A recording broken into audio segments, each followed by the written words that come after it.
शिव महापुराण की कथा कहती है, शंकर की कथा कहती है, अगर बच्चा पढ़ने में कमजोर है, बच्चे का विवेक कमजोर है, बच्चे की बुद्धि कमजोर है, बच्चा सक्सेस नहीं हो रहा, सफलता नहीं मिल रही है, उसका जॉब नहीं लग रहा है, कहीं वो आगे बढ़ नहीं पा रहा है, तो उन बच्चों से निवेदन है, शंकर के मंदिर में एक लोटा जल चढ़ाओ, थोड़ा सा जल झेल कर नंदी के पास बैठकर उस जल का आचमन करना प्रारंभ कर दो। तुम्हें खुद मालूम पड़ने लगेगा कि तुम जो पढ़ रहे हो तुम्हें याद होना चालू हो जाएगा, तुम अच्छे से अच्छे नंबर पाकर आगे बढ़ना प्रारंभ कर दोगे। विद्या अध्ययन भी करो, खूब पढ़ो, लगनता से पढ़ो, अपना कर्म करो, रात दिन एक करो और शंकर जी पे एक लोटा जल चढ़ाकर पीना प्रारंभ करो। जो माताएं कहती हैं मेरी याददाश्त कमजोर हो गई, मैंने सामान यहाँ रखा था भूल गई, ना जाने कैसे सामान भूल गया, ना जाने कैसे ऐसा हो गया। जो माताएं कहती हैं, भाई लोग कहते हैं हम भूल जाते हैं, याददाश्त कमजोर हो गई, 60 के ऊपर के हो गए इसलिए याददाश्त चली गई। नहीं,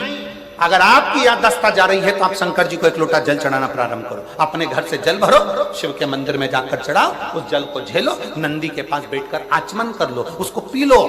आपको खुद मालूम पड़ेगा 20-22 दिन में, 1 महीने में आपको अंतर दिख जाएगा कि मेरी याददाश्त पहले जैसी थी मजबूत वैसी की वैसी और हो गई, अब मैं भूल नहीं रही, अब मैं भूल नहीं रहा।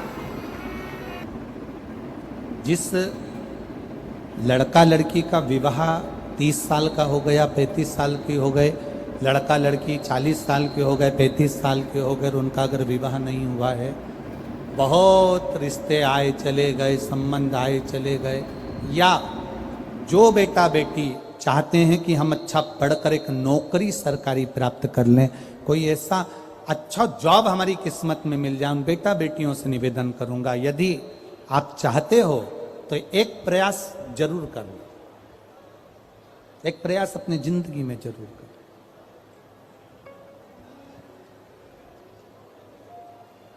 शिवलिंग समझ लेना जरा अच्छे से, शिवलिंग जलाधारी गणेश, कार्तिकेय, अशोक सुंदरी, और ये शिवलिंग, और ऊपर भगवान शिव की 5 बेटियां, जया, विषहरा, शामलीवारी, दौतली, देव। 3 प्रदोष या 3 शिवरात्रि। कितनी प्रदोष? 3 या 3 शिवरात्रि। मेरा बेटा बेटियों से निवेदन है, जो अच्छी पढ़ाई कर रहे हैं मेहनत करो, अच्छा पढ़ो, और मेहनत के साथ में जब कंपटीशन एग्जाम में बैठने का समय आए, 3 स्थान जहां पर आपको प्रथम अशोक सुंदरी, अशोक सुंदरी की जगह पर जब आप बेलपत्र समर्पित करेंगे तो डंडी का मुख जहां से पानी बहता है उस स्थान पर रखेंगे। दूसरा शमी का पत्ता, शमी का पत्ता। दूसरा शमी के पत्र को देवादिदेव महादेव पर जब आप समर्पित करेंगे तो उसका डंडी का मुख भी जहां से जल बहता है उस ओर रखेंगे। और तीसरे नंबर पर है आंख का पुष्प।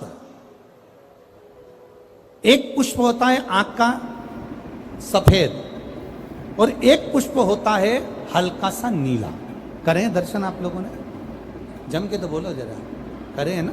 एक सफेद होता है, एक हल्का सा नीला होता है। सफेद आंख का जो पुष्प होता है वो केवल देवादिदेव महादेव का एक स्वरूप होता है, और हल्का सा जिसमें गुलाबीपन, नीलापन होता है वो शिव, पार्वती, गणेश, कार्तिकेय, अशोक सुंदरी, जया, विषहरा, सामरीवारी, दौतली, देव और शिव जी के जितने गण हैं उन सबका प्रतीक होता है। तो तीसरे नंबर का जो आंख का गुलाबी कलर या हल्का नीला सा जो पुष्प होता है, उस 5 पुष्प का गुच्छ मां जगतजननी का जो स्थान है जलाधारी, जहां अगर आप इधर बैठे हो तो उसकी विपरीत दिशा, इधर बैठे हो तो उसकी विपरीत दिशा, इधर बैठे हो तो उसकी विपरीत दिशा, विपरीत दिशा में उस पुष्प को समर्पित करना है। अच्छी पढ़ाई करो, अच्छी मेहनत करो, और मेहनत के साथ में जब कंपटीशन एग्जाम के लिए जा रहे हो उस जगह पर सीए की पढ़ाई भी कर रहे हो, चाहे किसी भी पढ़ाई में लगे हो, मेहनत के साथ में बाबा देवादिदेव महादेव को 3 प्रदोष या 3 शिवरात्रि आप दिल से बाबा को समर्पित कर कर, बाबा से प्रार्थना कर कर अशोक सुंदरी पर चढ़ाई हुई बेलपत्र को वापिस लेकर आइए। जिस विद्या स्थल पर आप पढ़ाई करते हो, जिस कमरे में आप रहते हो, वहां उस बेलपत्र को तीनों प्रदोष की या तीनों शिवरात्रि की बेलपत्र रखी है। जिस समय बाबा आपकी नौकरी लगा दे, ये तीनों बेलपत्र एक साथ किसी भी प्रदोष पर शिव जी को समर्पित करिए। ये शिव तत्व है। आप मेहनत करें, खूब मेहनत करें। कंपटीशन एग्जाम के लिए जितनी कोचिंग कर सकते करो, मेहनत करना उतना करो, जितना करते हो उससे 4 गुना ज्यादा करो। और उसके साथ में देव अधिदेव महादेव से प्रार्थना, तेरा ही दिया मैंने खाया पिया है, तेरा शुक्रिया है, तेरा शुक्रिया है। अब जिनका मंगल विवाह नहीं हो रहा, 30 साल हो गए, 35 साल हो गए, 40 साल हो गए, उनके लिए भी वर्णन आता है।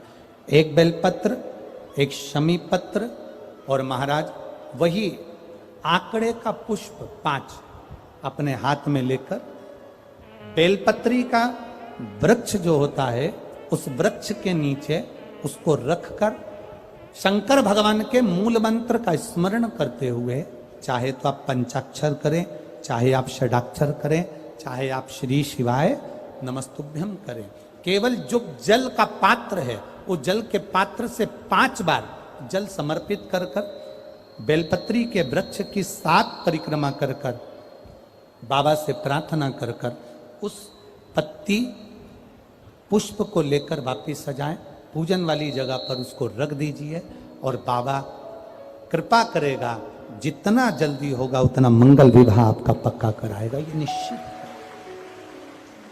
बेलपत्र का पूजन कहीं, और हम तो कहेंगे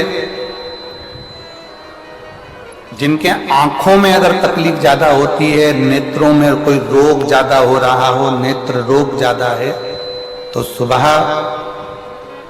बाबा के मंदिर में जब आप जाते हैं शिव जी को जल चढ़ाने के लिए, तो यो शिव जी का जो शिवलिंग होता है और जो जलाधारी होती है, उस जलाधारी के सामने से जहां जल बहता है वहां पर अपनी हथेली को लगाकर, ऐसे अपने हाथ की हथेली को लगाकर कुंदकेश्वर महादेव के नाम से उन आंखों पर उसको थोड़ी देर लगाना चाहिए। शिव जी को जल चढ़ाने के बाद हथेली को, जहां से पानी बहता है नीचे की ओर, वहां अपनी हथेली लगाओ, हाथ, और हाथ लगाकर उस हाथ को अपनी आंखों पर थोड़ा थोड़ा देर लगाना प्रारंभ करिए। धीरे धीरे कुंदकेश्वर महादेव का नाम लेते रहो। नेत्रों का कैसा भी तकलीफ होगी वो धीरे धीरे ठीक होना प्रारंभ होती जाएगी, नेत्र काम करना प्रारंभ। कथा कहां बैठकर सुन रहे हो? मदेश्वर बाबा के चरणों में।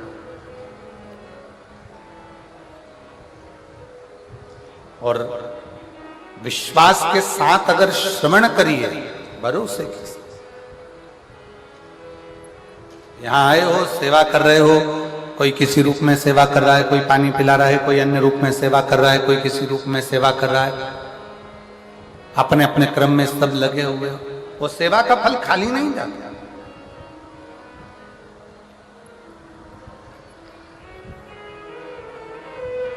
कितना सुंदर है, भारत की भूमि पर जितने मंदिर राम जी के नहीं है, भारत की भूमि पर उससे ज्यादा मंदिर श्री हनुमान जी महाराज के हैं।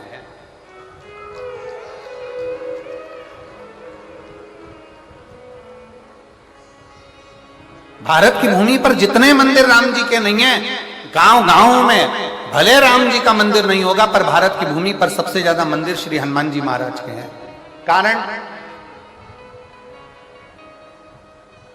ऐसा कौन सा कारण है कि जितने राम जी के मंदिर नहीं, उससे ज्यादा हनुमान जी के मंदिर? उसका एक कारण है, हनुमान जी ने राम जी की सेवा इतनी करी कि पूरे भारत की भूमि पर, पूरी जगत में, पूरी दुनिया में सेवा हनुमान जी ने राम जी की इतनी करी कि आज भारत की भूमि पर वो सेवा पूजा रही है। राम जी से ज्यादा हनुमान जी के मंदिर बने और हनुमान जी की सेवा लोग कर रहे हैं। सेवा।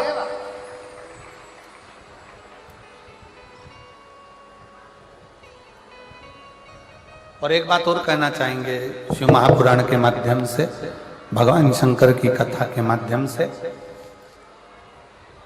कि भारत की भूमि पर जितने राम जी के मंदिर नहीं उससे दुगने हनुमान जी के मंदिर हैं, और पूरी दुनिया में जितना आशीर्वाद श्री हनुमान जी को मिला होगा उतना आशीर्वाद किसी को भी नहीं मिला होगा, जितना आशीर्वाद हनुमान जी को मिला। और आशीर्वाद देने वाला कौन? हनुमान जी को आशीर्वाद देने वाली दो माताएं, एक है मां अंजना और दूसरी है माता सीता। एक माता अंजना और एक माता सीता। सीता मैया ने तो हनुमान जी को इतना आशीर्वाद दिया कि अजर हो जाओ, अमर हो जाओ, तुम मेरे पुत्र कहलाओगे, जगत में सेवा का मूलतः तुमने करी है। कितना कितना वर मिला, क्यों मिला? सेवा। और फिर निवेदन करूंगा, अगर लगे जीवन में, अगर आपको ऐसा महसूस होता है कि मेरे जीवन से संकट हट नहीं रहा, बहुत कष्टप्रद जीवन चल रहा है, बहुत दुखी जीवन चल रहा है, बहुत जीवन में कष्ट है, तो निवेदन करूंगा शिवालय में जाकर शंकर के मंदिर में थोड़ी सेवा करना प्रारंभ करो। अपनी मेहनत को 4 गुना बढ़ाओ, अपने परिश्रम को 4 गुना बढ़ाओ, अपनी मेहनत को बढ़ाओ, परिश्रम को बढ़ाओ, और साथ में शिवालय में जाकर सेवा करना प्रारंभ। बन सके झाड़ू लगा दो, पोछा लगा दो, थोड़ी सेवा शिवालय में कर, थोड़ी। बेजू बावरा, बैजनाथ मिश्र, उनके पिताजी शंकर की उपासना करते थे, उनकी मां शंकर की आराधना करती थी, वो स्वयं शिव की आराधना करते थे। शंकर पर 1 लोटा जल, शंकर की भक्ति करना, शिव की आराधना करना, शंकर के मंदिर में बैठकर शिव के सम्मुख में, शंकर की साक्षी में, नटराज की साक्षी में अपनी संगीत की कला का आनंद लेते थे। जो गुरु सिखाते थे वो बेजू बावरा शिवालय में बैठकर शंकर की साक्षी में अपनी संगीत की कला को निखारता था, अपनी संगीत